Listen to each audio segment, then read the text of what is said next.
Hi everyone, my name is Carrie Ann Vanderhoop-Bellis. I am the Aboriginal Community Liaison Coordinator at the Human Early Learning Partnership. I am going to talk briefly about a new question that has been added to the EDI this year. Question 11B, which Aboriginal language group does this student identify with? This question is about Aboriginal identity, which is grounded in land, language, and culture. This question is not asking whether the student speaks or understands the language.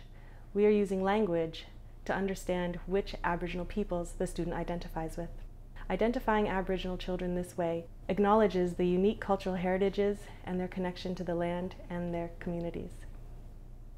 I think the identification of language groupings really can speak to belonging. When we talk about the importance of belonging and the language, there's a valuing involved. There's an honoring involved. There's an outward respect that is automatically a given. What you see here is a map that helped developed through accessing publicly held information with input from Aboriginal community members and HELP's Aboriginal Steering Committee. The map shows the province divided into 27 land-based language groups. Within these 27 language groups, there are more than 100 different dialects traditionally spoken by over 200 First Nations communities. You will find a list of the language groups in the drop-down menu of the EDI.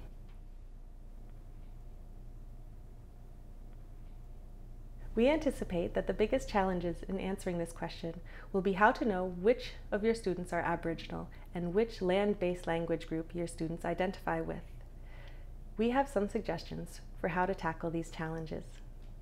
For more information on the Aboriginal language groups, click on the link shown here. This will open up a new page showing a map of the Aboriginal language group and school district boundaries of British Columbia.